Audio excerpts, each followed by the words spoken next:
By 1347 hours on April 29, 1945, the Dutch city of The Hague was in the final, desperate throes of the Hongerwinter the Hunger Winter. For 8-year-old Henrika Vanir, survival was measured in mouthfuls of a raw tulip bulb. It was then that she heard it, the deep, resonant drone of heavy bombers, a sound that for 5 years had been a prelude to destruction. As formations of British Lancasters swept low over the city, her mother pulled her into the scant cover of their damaged apartment building. The aircraft were flying at a terrifyingly low altitude, perhaps 400 feet, their engine roar vibrating through the cobblestones. After the failure of Operation Manna and the savage German reprisals that followed, the Dutch had learned to fear the sight of Allied planes. "They're coming to finish us," a voice cried out. But these bombers weren't climbing. As they held their perilous course, their bomb bay doors opened.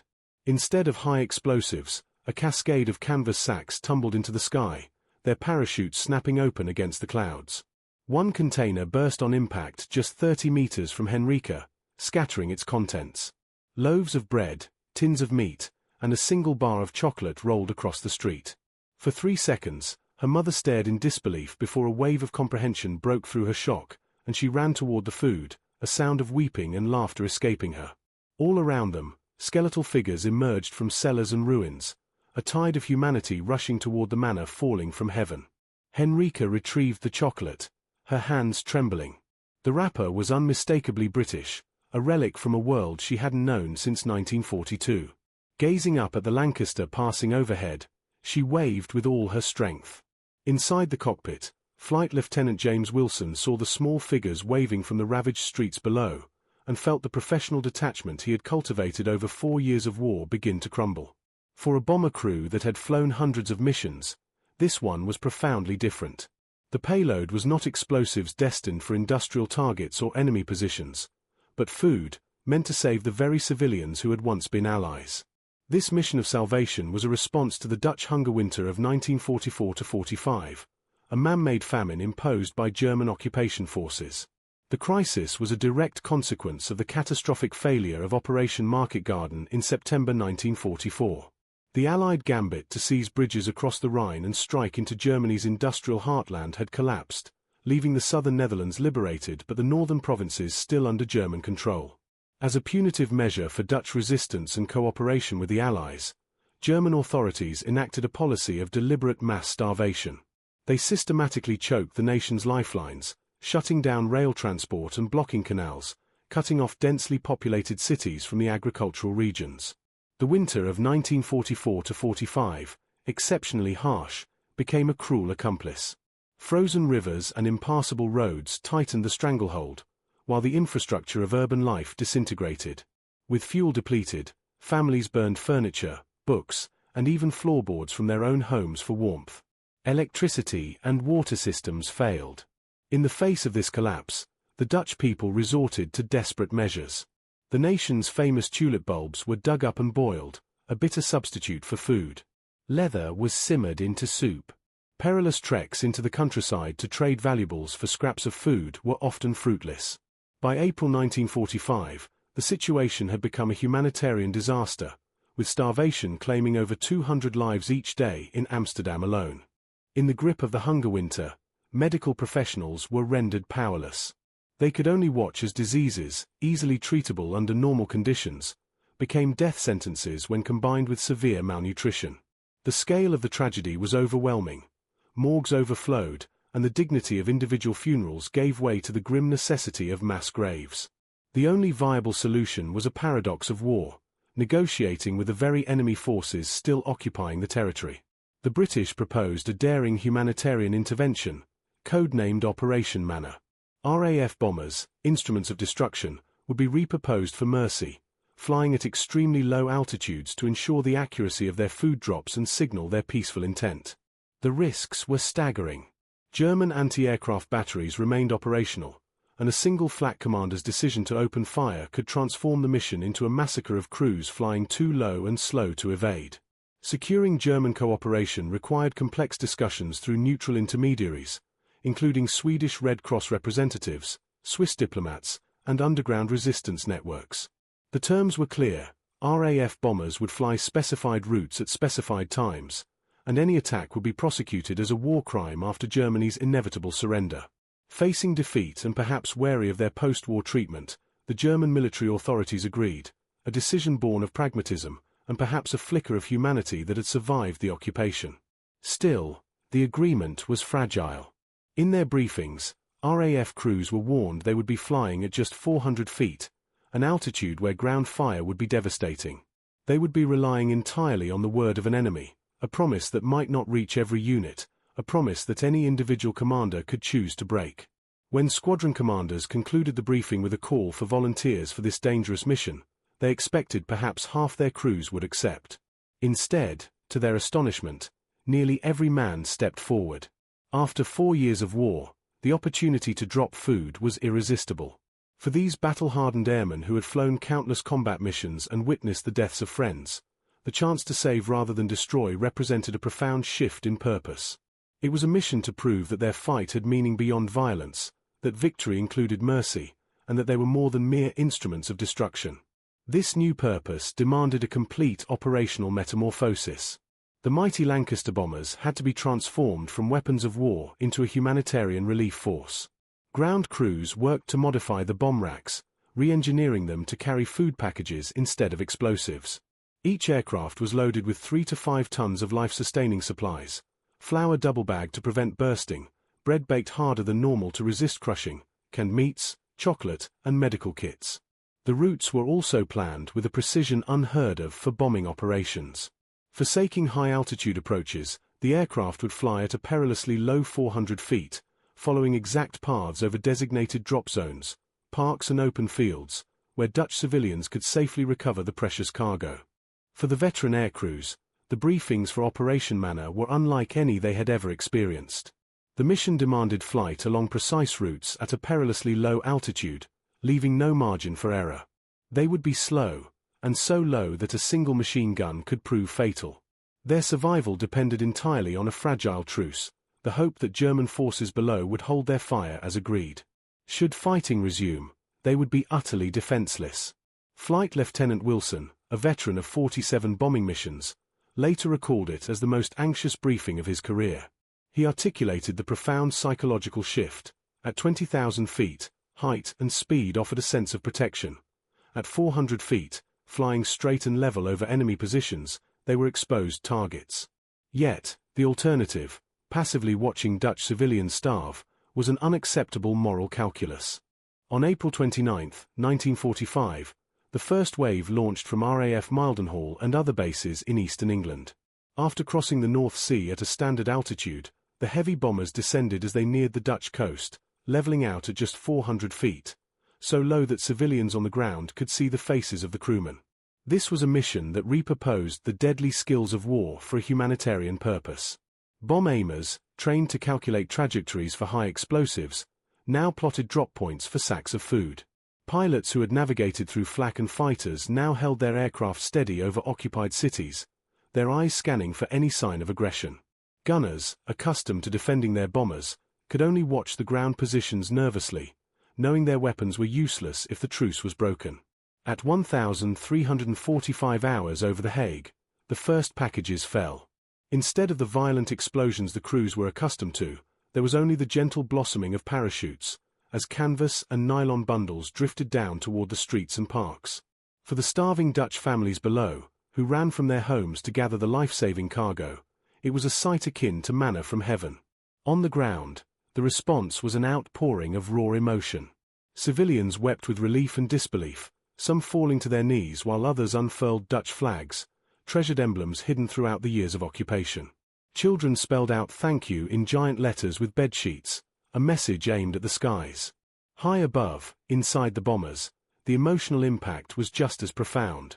Hardened combat veterans, who for years had delivered destruction to Germany, now found themselves overcome, tears streaming behind their oxygen masks. They were accustomed to watching cities burn. Now, they witnessed a people celebrating life. The contrast was staggering, and many crews spontaneously added their own rations to the drop. Chocolate bars and biscuits, with messages like "With love from England" scrawled on the wrappers, tumbled from the windows, a personal connection forged between airmen and the strangers they were saving. Even the German forces stood down. Anti-aircraft crews remained by their guns but did not fire. In a remarkable display of shared humanity, some German soldiers helped civilians carry the precious packages. It was a silent acknowledgement that the war was effectively over. For a few German officers, these food drops represented their first true understanding of what defeat might mean, that an enemy capable of such mercy might extend it to Germany itself. This initial effort, Operation Manna, expanded over the following 10 days into one of history's largest humanitarian airlifts conducted during active combat. The Royal Air Force flew over 3,000 sorties, dropping 6,000 tons of food. They were soon joined by the United States Army Air Force in the parallel Operation Chow Hound. Together, they delivered over 11,000 tons of supplies to starving civilians, while German forces still held the territory. The bomber streams that once carried explosives now carried bread and flour, their grim purpose transformed into a mission of salvation. The operational tempo was that of a full-scale military campaign, with multiple daily sorties executed with the precision of a bombing raid. But here, detailed planning and pinpoint navigation were applied not to fighting, but to feeding a nation on the brink of collapse. On the ground, the Dutch population mobilized with astonishing speed. Resistance networks, once dedicated to sabotage, now coordinated the distribution of supplies, ensuring food reached the most desperate and preventing hoarding. Local authorities collaborated with British liaison officers, parachuted in to designate drop zones and relay critical needs, transforming the entire operation into a remarkable synergy of Allied air power and Dutch civilian will. The cargo itself evolved, reflecting a comprehensive strategy to combat the crisis. Initial drops delivered the essentials for survival: flour, bread, and canned meat. But later flights brought dried milk for starving children, vital medical supplies for overwhelmed hospitals, and even chocolate and cigarettes for morale. Seeds were included for planting gardens, a profound investment in a future beyond occupation. For the Dutch people, who had endured 5 years of brutal rule and watched thousands perish in the Hongerwinter, the psychological impact was immeasurable. The food was more than calories. It was tangible proof they had not been forgotten, a promise that liberation was imminent and their suffering was ending. Yet, this humanitarian mission was balanced on a razor's edge. Its success masked the profound risks that could have instantly turned mercy into tragedy. The bombers flew low over territory where German forces retained the capability to inflict catastrophic losses. Anti-aircraft batteries remained operational, manned by trained crews with ample ammunition, and fighter aircraft, though increasingly grounded by fuel shortages, were still a threat. The agreement to hold fire was a fragile thing, dependent on commands reaching every unit and on individual commanders choosing to comply. Several incidents nearly shattered the truce, including a tense standoff with a German anti-aircraft crew at Rotterdam. The truce was a fragile one, fraught with peril. On one occasion, German fighters began tracking RAF bombers before their commander abruptly ordered them to stand down. An American bomber, straying from its designated route, nearly triggered a barrage of defensive fire until Dutch resistance members frantically signaled German forces that it was part of the humanitarian operation. The dangers were not only from the enemy. A British aircraft suffered a catastrophic mechanical failure and crashed, though mercifully in liberated territory, sparing its crew from capture. Beyond these tense encounters, the crews battled a relentless foe in the North Sea weather. Low-altitude flight in April meant a constant struggle against rain, fog, and buffeting winds that made precision drops a nerve-wracking gamble and heightened the risk of mid-air collisions. Several bombers returned to base bearing scars from the elements, one having been struck by lightning that disabled its electrical systems, yet its crew managed to complete their drop before withdrawing. Despite these immense risks, not a single aircraft was lost to enemy action during Operation Manna, and no crews were killed. But this remarkable outcome was never a certainty. Every sortie represented a conscious decision by airmen to fly into hostile territory, depending entirely on the restraint of an enemy they had been fighting for years. As Flight Lieutenant Wilson later reflected, this risk felt different. "We'd risked our lives hundreds of times dropping bombs," he stated. "Risking them dropping food seemed the least we could do. If we'd been shot down, at least we'd have died doing something worthwhile rather than just destroying more cities." The operation's timing was critical. These flights in the final days of April 1945 directly preceded the final act of the war in the Netherlands. On May 5, German forces surrendered unconditionally. Within hours, Allied troops entered Dutch cities, completing the liberation that Operation Market Garden had failed to achieve 8 months earlier. The food drops had been the crucial lifeline that kept the population alive through those final, desperate weeks. When British and Canadian troops entered Amsterdam, Rotterdam, and The Hague, they were mobbed by euphoric crowds, unleashing months of accumulated gratitude in a wave of celebration. In the newly liberated Netherlands, the celebrations were a study in contrasts. Crowds erupted in joyous song, waving flags and embracing soldiers, yet this elation was sharpened by a desperate edge. These were a people who had survived the brink of starvation through sheer endurance and, in the final hour, Allied intervention. Many civilians made it their personal mission to find the RAF crews of Operation Manna, bringing forth treasured photographs of parachutes blossoming in the sky and food being distributed. They spoke of what these drops truly meant, the razor-thin margin between survival and death, between holding on and giving up. For Flight Lieutenant Wilson, this reality was brought into sharp focus on May 4th, mere hours before the final German surrender. On his last humanitarian sortie, his Lancaster bomber, an aircraft designed for destruction, carried a cargo of flour and medical supplies to Rotterdam. Descending to 400 feet, he delivered his payload with a precision honed over 4 years of combat.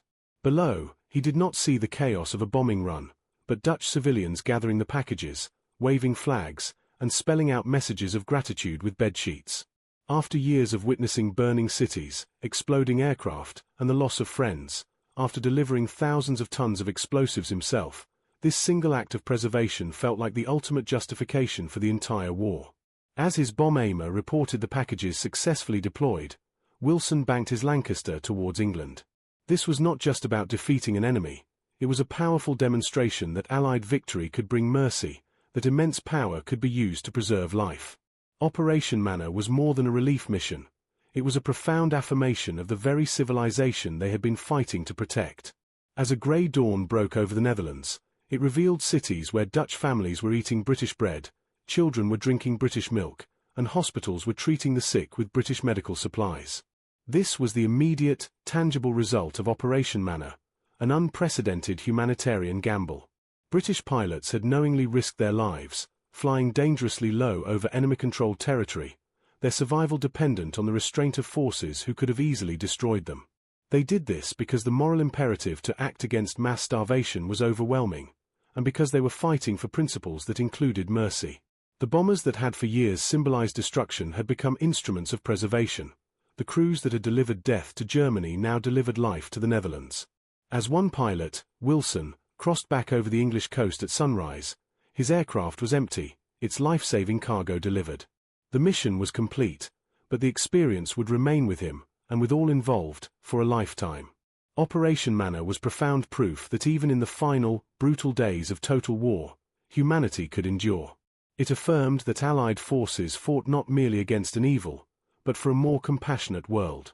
For the starving Dutch families who wept as the food fell, that compassion became a legend. The story of bread from the sky passed through generations. For the pilots, these were the most meaningful missions of their service, a time they saved rather than destroyed. This use of power for preservation, this acceptance of risk for a purely humanitarian purpose, defined the Allied victory more clearly than any battlefield triumph ever could.